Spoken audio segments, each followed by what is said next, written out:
Hello, hi guys! Magandang hapon sa inyong lahat. This is Chin Rodriguez, Mama Sagari Channel, a faith healer, also mata reader. So ngayong hapon na to, tignan natin ang sabihin sa iyo ng ating mga gabay. So this is a weekly gabay for the month of April 17 hanggang April 23 for the sign of Libra. So Libra, welcome to my channel. Ano kayang messages, advices ng spirit guides ang ating masasagap for today's video? Kaya naman kayang energy o kaganapan sa buhay ng mga Libra signs ang ating mahagilap. So guys, this reading is a general reading namang hindi lahat makaka-resonate. Kunin lamang po makaka-relate sa inyo and comment down below kung kaninong energy ang ating nasagap.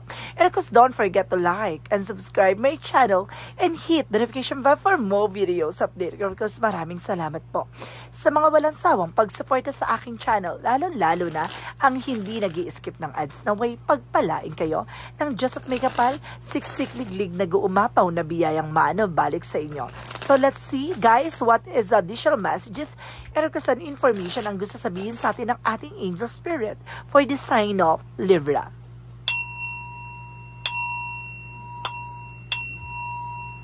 Angel spirit, let's give information. Umpisa na natin ang laban for the sign of Libra. Ano kaya kaganapan sa buhay mo at ating mahagilap? So there's a Ten of Swords. So there's a backstab or something betrayal or something traitor, no? So let's see additional messages. And there's a painful ending. May mga bagay na parang matatapos na dito. And because there's that Knight of Swords. So the Six of Swords is a transition at makakaalis ka na sa situation. Parang there's a backstabbing and because betrayal. Parang bigla ka nakalaya, no? Parang this is the moment na parang unti-unti ng makakaalis, no, sa mga bangungot ng nakaraan. Additional messages. And of course, there's the Eight of Cups. So there's a letting go, no? May mga bagay na kailangan mo ng pakawalan, bitawan, no? Ang mga there's a Seven of Cups, There's a Seven of Cups na maraming opportunity or maraming mga bagay na parang gumugulo sa iyong isipan na kailangan mo ng pakawalan. And because there's a King of Pentacles with the secure. I-secure mo yung sarili mo. Pangalagaan mo yung finances and love life and career mo. No? May mga bagay na pipilitin kang guluhin. Pipilitin kang linlangin. No? Para hindi ka makaalis sa sitwasyon na to. Itong mga tao na to ay maaaring tinatrader ka. There's an impostor. No? And because there's the Four of Swords by intuition. Makinig ka sa gut feeling mo. Malakas ang pakiramdam mo. So, kailangan mong makinig. At the same time, there's an Ace of Cups for a new love life, new romance. May bagong pag-ibig na papasok dito at maaaring magpapakilig at magpapahiwatig. So let's see additional messages for the Ten of Swords.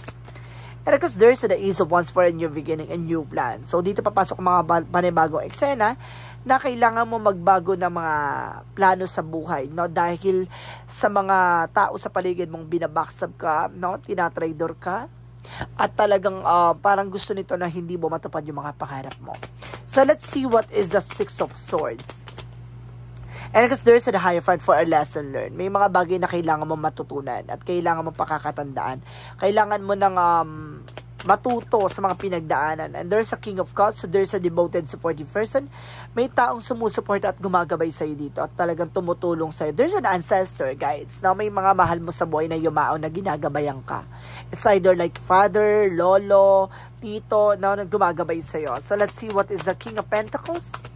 At the same time, there's the Five of Pentacles. So, there's a financial crisis. So, ibig sabihin, mag-insecure ka pagdating sa pera, baka mag-ipit ka some of nowhere. No, bigla ka na lang maipit sa sitwasyon. Mag-ingat ka sa mga gagastusan mo or pagkakagastusan mo. So, let's see. What is the Four of Swords? So, represent the Justice card. So, there's a Justicia. Na makukuha mo what you deserve. Na kailangan mong ipahinga ang iyong isipan or kailangan mo maniwala sa iyong intuitions, no? Kumbaga, there's a karma is waving. So, there's a spiritual abilities or spiritual knowledge na binibigyan ka ng mensahe na para malaman mo yung mga bagay na dapat mong gawin para makuha mo yung good karma. So, let's see what is the Ace of Cups. Ace of Cups represent the Two of Wands. So, there's a choices, no? Kumbaga, dalawa ang taong papasok sa buhay mo para mahalin ka o yung isa ay para linlangin ka. So, let's see what is the Ten of Swords in the Ace of Wands. So there's the Empress card for a reverse. So magkakaroon ka ng bagong eksena na pagdating sa buhay pag-ibig. So let's see what is the Six of Swords and of course the Hierophant. And because there's the Three of Cups. So there's a celebration coming in for you. There's a third party. Makinig ka guys, matuto ka na ha. Kumbaga may taong babalik para lokohin ka ulit. So there's a second time around. Kumbaga nangyari na to, naranasan mo na to, niloko ka, tinrider ka, binitray ka. No, and there's an impostor pa. No, kaya kailangan makinig ka na there's a second time around. Nasusubukan niya ulit na baka maloko at malinlang ka niya ulit. So let's see what is the Seven of Cups and the King of Cups. So there's the lover. So see, maaring mahal mo sa buhay or maaring partner mo o asawa mong yumao ang iyong gumagabay sa'yo. And of course, there's an information na parang there's a devoted, supportive person na taong mamahalin ka, no? At maaring, kumbaga, ginugulo ang inyong isipan ng iyong partner, no? So let's see what is the King of Pentacles and the Knight of Pentacles and of course the Five of Pentacles. So there's an information with a full card. So there's a leap of faith na parang kumbaga sinusubukan ng ang iyong kaalaman at ang iyong paniniwala sa sarili, no? Parang inaano na kumbaga magkakaroon ka ng bagong simula, no? Kailangan mag-ingat ka sa pagdating sa finances, baka maipit ka sa sitwasyon. So let's see what is the Four of Swords in the Justice card. And of course there's a Hermit card. See, there's a soul searching and there's a soul enlightenment and there's a spiritual knowledge or something, spiritual involvement, no, na may kinalaman talaga, na may gumawa sa iyo ng hindi maganda, kaya ka binetray, no? Kumbaga kaya nagkaroon ng lokohan, kaya niloko ka na person mo before kasi ginayuma yung person mo para saktan ka. Oh, there's a Hermit card with a soul searching and soul enlightenment. There's a spiritual involvement with the Justice card na maaring kakarmahin yung taong naglinlang at gumawa sa iyo ng hindi maganda. So let's see what is the Ace of Cups and the Two of Wands. Kaya pala there's a choices. And because there's an information with the Nine of Wands. So there's a resilience. So pagdating sa love life, kailangan low-key ka lang. Hindi pwedeng bulgaran. Kaya kailangan itago mo ang inyong, kumaari lang, kumbaga, mas maganda yung there's a private, no? There's a privacy. So let's see what is additional messages for the outcome. For the outcome naman, let's see. So there's the King of Sword with success driven, no? Kumbaga at the end of the time, pagdating dito sa pinaka-outcome ng story mo, sa mga itong linggo na to, ang kakalabasan nito ay magsasucess ka. Malalaman mo at maunawaan mo there's a success celebration. See, the Four of Wands is a twin flame energy. Maaaring magtatagpo ulit kayo ng person mo at ito pagtatagpo na to ay maaaring magiging mabilis ang kaganapan na parang bigla kayong magkakaroon ng realization at the same time parang mauunawaan nyo yung malalam. Yung parang kaya nangyari yung kaguluhan sa buhay o sa inyong relasyon dahil din sa mga tao sa paligid nyo na lubos na pinagkatiwalaan nyo. So let's see additional messages about sa career. So there's a Knight of Wands. So there's a resilience, no? Slow and steady. So may mga bagay na unti-unti lang, no? Kumbaga hindi dapat talaga sinasabi na pagdating sa career, love life, and so on, huwag ka magiging bulgara. Maraming taon na iinggit behind your back. Maraming taon susirain kayo. Maraming taon lilinlangin kayo. Mag-ingat. Additional messages for career. So there's a Nine of Cups for a wish fulfillment. Kumbaga, tuparin nyo yung mga pangarap nyo nang hindi kayo nag-share ng thoughts sa iba. No, kasi the more kasi na parang nag-share ka para makatulong sa iba, hindi. Para naging, kumbaga, kasalanan mo pa. No, kaya nasa sitwasyon sila. Parang ganun yung iniisip nila. Kaya kailangan maging ano ka na lang, i-secure mo yung sarili mo. Even your love life, career, and finances. Additional messages about sa love life. So there's a Two of Wands by choices, no? Kumbaga may choices dito na sinasabi dito na Two of Pentacles na maging balanse ka, no? At there's the World card represent the trouble, no? Maaaring maging balanse ka pagdating sa love life mo at maaaring mag-ibang bansa kayo or tumira kayo sa ibang bansa or maaaring sa ibang bansa kayo parehas nagtatrabaho or either guys, kumbaga makilala mo tong tao na to sa ibang bansa. Additional messages about sa health. Sa health naman, there's a temperance for a perfect timing, no?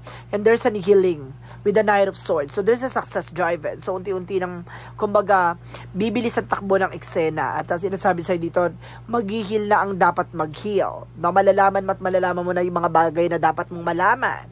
No? Matutuklasan mo na yung mga bagay na dapat mong matuklasan. Aha. So let's see guys now, what is additional messages for angel spirit guides? For magical fairy messages.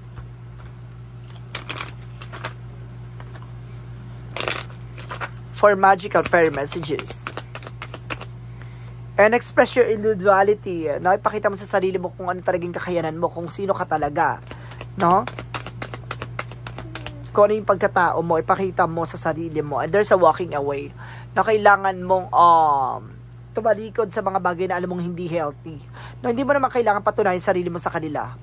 Kumbaga, kung kailangan mo proteksyonan yung sarili mo, proteksyonan mo. Leave the unhealthy situation and leave the unhealthy people. So let's see what is Yin and Yang Oracle card. For Yin and Yang Oracle card represent the celebration, gift, and abundance. So see, magkakaroon ka ng kasaganahan at regalo ng ating poong may kapal at magiging masagana ang buhay mo sa susunod na henerasyon or sa susunod na kaganapan. Additional messages, so there's a thoughts, no? So see, kumbaga, pumapasok to sa isipan mo, parang nagkakaroon ka ng realization na parang, kaya pala, pagtatagpi-tagpi mo na ngayon nawaan mo na yung nangyayari sa paligid. Kasi there's a freedom. Palayain mo yung sarili mo sa kaisipan, sa mga lungkot ng kaganapan. Lalo-lalo na yung mga, parang sinisisi mo yung sarili mo. Parang this time, parang malalaman mo na kaya pala ganito ikaw, kaya pala malapit ka, yung pala mayroong kang intensyon, ganon. Kumbaga, nagkakaroon ka ng something instinct na. For the synchronicities, messages, let's see what is additional messages. So, there's a bravery. Kailangan mo maging matapang, no? Maging matapang at kailangan mo malaman yung mga tao at hindi totoo sa paligid mo. At the same time, there's a storyteller, no? May marites meron nagkukwento ng ng buhay niya or something na meron gumagawa ng kwento.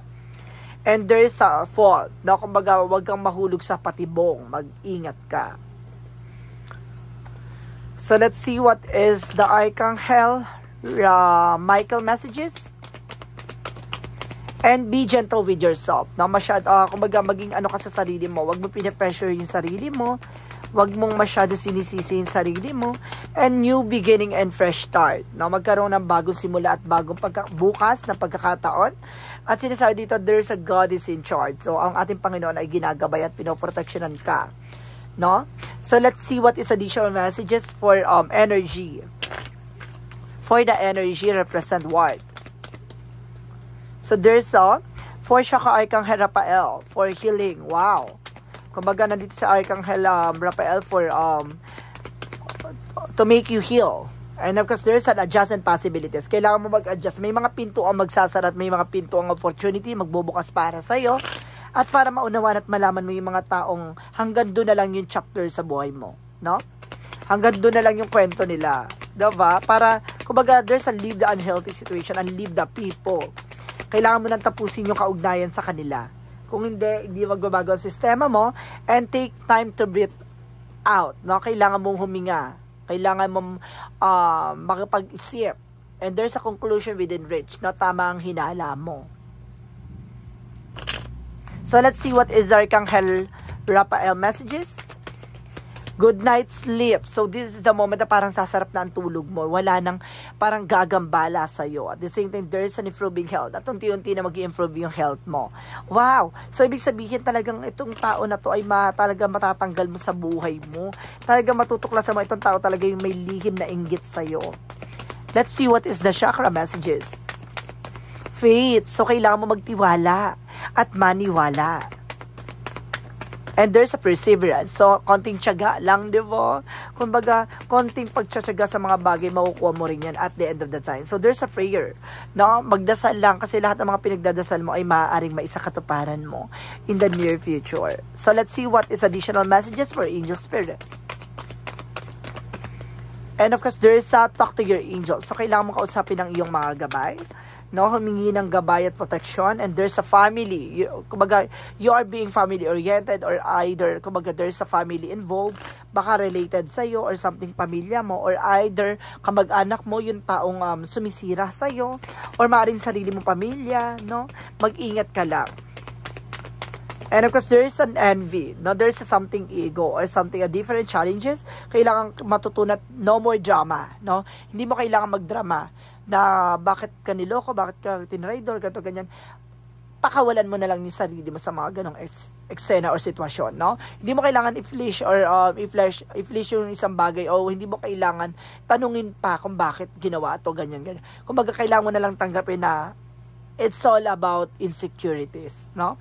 At the same time, there's a gratitude. Be thankful, no? Sa lahat na nangyayari sa buhay mo kasi it's an opportunity to learn and of course to release the people na hindi totoo sa'yo. 'Di ba? Kaya nilagay yan yung ating Panginoon at ginawang instrumento sila na para malaman kung sino ang totoo at hindi sa buhay mo. Para alisin mo at para matuto kang hindi dapat kumbaga magtiwala agad-agad, no? Kahit na kamag-anak mo yan, kapamilya mo yan, kung talagang lolokohin ka, sisirain ka, babagsakin ka. And there's a loosen your grip, no?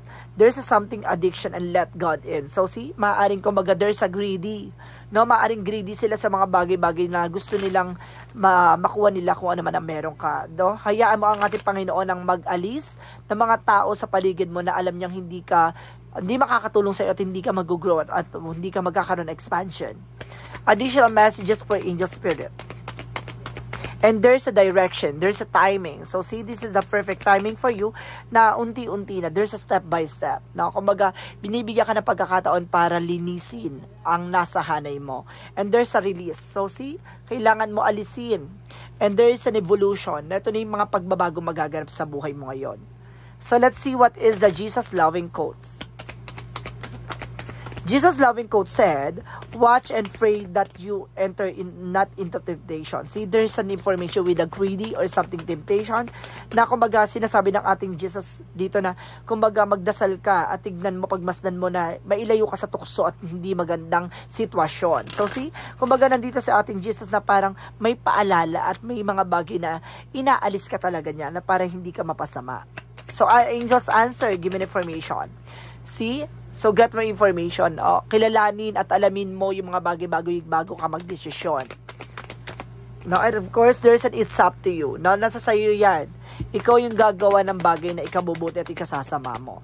And within the next few months, sa mga susunod na buwan, no, dito papasok ang mga magagandang eksena at magpapabago sa sistema. So, let's see what is the romance angels. Religious factor. Sa some of you, meron pa ditong black magic involved. There's a spiritual path. So, may kinalaman dito, there's a spiritual. No? Kumbaga, dahil sa greedy or something, dahil sa ano nitong tao na to, no? Na gusto niya makuha sa'yo o mawala sa'yo lahat. Kumbaga, ginawang ka pa ng black magic. Oh my God. Let's see what is the angel's number. Alam mo ba guys, kamag-anak mo pa itong gumagawa sa'yo. It's not good. No, talagang ginawang ka nito para mawala sa iyo lahat. Alam mo guys, parang ang laki ng inggit sa iyo. There's a 00 by angel's number. There's a swift action. So, kumbaga kailangan mong baguhin or kailangan may mabago sa galawan mo. You will enter a time of expansion, so begin taking step towards achieving your ultimate objective immediately. Finances will miraculously improve. Somebody had their mindset on you. So see, kumbaga magbabago about sa finances mo, lalago at lalakas at magkakaroon ka ng mga taong makikilala at tutulong sa iyo paano baguhin ang eksena at sitwasyon mo. At may mga bagay dito na para magpapalawak sa kaalaman at may mga bagay na malalaman mo at matututunan sa mga pinagdaanan mo, no? So let's see what is the messages of life. Unity, no? There's a today I bring my attention into a present moment where I become one with my inner light. As I make this conscious connection, I find myself centered in my heart and begin to glow in my own divinity. Union with my inner light provide me with a wise and stable base from which I can now live every day of my life. So see, kumbaga pagkakaisa to sa sarili mo at sa taong minamahal mo. Parang kumbaga there's a connection. Dapat kumbaga iisa lang ang connection yung dalawa, no? Para magtulungan kayo at para magkaroon kayo ng something improvement at something development sa buhay nyo. Kumbaga kailangan yung unawain ng isa't isa, malaman yung mga bagay-bagay na kailangan yung alisin sa buhay nyo na magkasama. So guys, this is a weekly gabay for the month of April 17 hanggang April 23 for the sign of Libra. So Libra, maraming salamat for this wonderful reading. So once again, This reading is a general reading lamang, hindi lahat makaka-resonate. Kunin lamang po makaka-relate sa inyo and comment down below kung kaninong energy ang ating nasagap. Maraming salamat sa mga hindi nag-skip ng ads at nagsusubaybay ng aking videos. Sa anumang uri na social media platform sa mga nag-share, maraming salamat po. And see you in the next video. Bye-bye and babush!